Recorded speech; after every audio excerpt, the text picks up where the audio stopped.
Okay, daddy cam right here.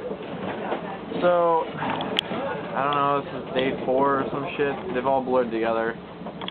I've started wearing this rag because shit's getting real nappy, and no one's afraid to let me know that. So Ari, the only female on deck, helped me fashion this do-rag out of her t-shirt. It's pretty dope. Still work today. We put in a club-footed jib and shit, and you know, this kind of stuff. Also, we re-reefed the main. I got cut with a knife because. So what happened was we were reefing the main in such a hurry a couple days ago that we didn't get time to tie a real knot. So instead of having like a knot that could be undone easily, we ended up with an intricate system of knots. Yeah, it was just a mess. So we had to cut the line loose. And when the line got cut loose, I was leaning back away. Steven was sawing at it with a knife, and the fucking sheet just. The main it bursted loose and started flapping all over the place. Slapped the knife into his face. Yeah, he's really lucky he didn't get fucking cut up. Just worse than that. Stabbed me in the face with this knife. Yeah, so Steven got stabbed. I'm still seasick. Oh yeah, no, Benjamin can, like, even though I've been trying to force feed him 3 square meals a day, because I think seasick, man. I think like that's the solution to his seasickness. It's not taken, so we can only really keep him, as you can tell, keep him below deck for about 30 seconds to 5 minutes before he starts to get all like weak and shit. And like Samson, we have to bring him back on deck. Like kryptonite, dude. Yeah, it's ridiculous. What else did we do today? I feel like something else happened. It was super productive. We did like 3 bits of sail work. There was the fucking jib. Yeah. Then there was something else. Oh yeah, my knotting work. My knot work is getting better. Yeah, determined to become the sheriff of Nottingham. By the time we're done with this trip, I'm now the self-appointed knot expert, even though I clearly suck. He's not bad actually. Oh yeah, also Ben and I siphoned gas from the dinghy motor into a canister today. Real trailer trash experience. Pretty fucking badass, if you ask me. I got some gas in my pants. I've been living in my clothing, the same set of clothing the entire time I've been on this boat. Actually, it's turning my stomach. I gotta get up. Okay, I'll just continue the blog post from here then. I'll continue from here then. Ben's just gonna go to sleep, I guess. And save my ass right here. Yeah, so I don't know. On the whole, the journey, we've been messing around with charts to try and get an ETA for like, you know, when we're gonna get to Hawaii and never. And according to Ben, it's never. Morale's really low right now. Morale's only low because Ben's really fucking tired and seasick. Morale's at a medium. There's winds. We've been eating like kings. To be brutally honest with you, like. Than poverty. Yeah, Ben's also not too. He doesn't have a positive outlook on this. We're eating like kings because we're afraid that we're gonna run out of. No, I need it. Here, use this shit.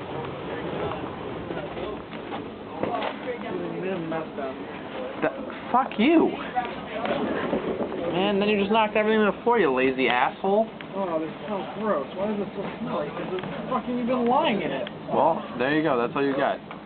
So, I don't know. On the whole, I've had mixed feelings about this entire thing, but it's a hell of a growing opportunity, and like neither Ben nor I have been sleeping consistently. I haven't had REM in 3 days. Oh wait, let me tell my story about last night. Yeah, he'll tell the story in a moment, but it's both of us have graveyard shifts, so he has to do a 12 to 2 watch, and I do a 2 to 4 watch, and it's getting increasingly brutal because none of us have been getting regenerative sleep. We've just been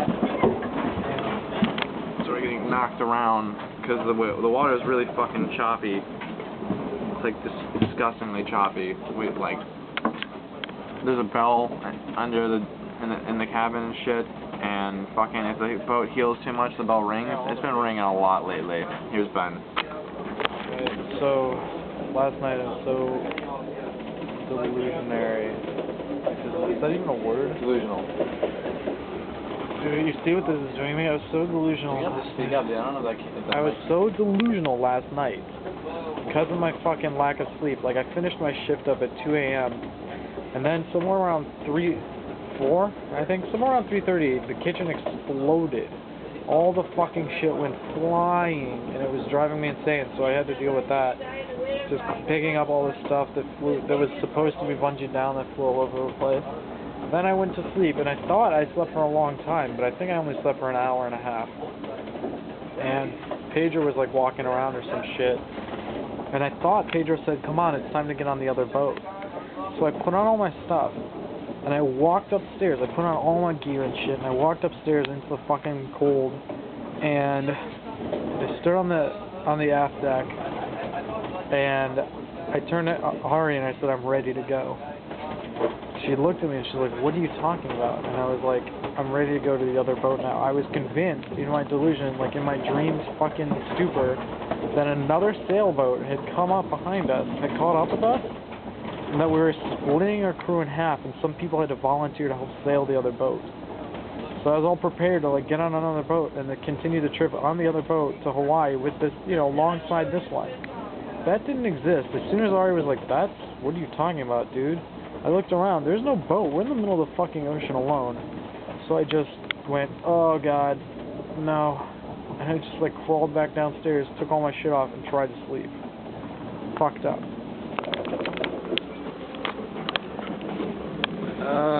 Yeah, on the whole, shit's just been interesting here. Like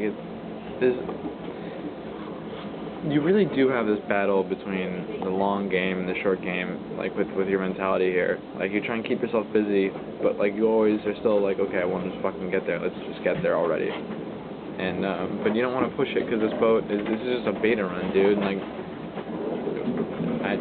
we're pretty sure this boat can make it to Hawaii, but no one wants to take any risks with it. So like we don't want to keep the main completely like unreefed. We don't want and we're not using like the asymmetric spinnaker or anything like that. We're going nice and steady, 6 knots. Yeah, let's be real. It was sheer terror for the first 2 days.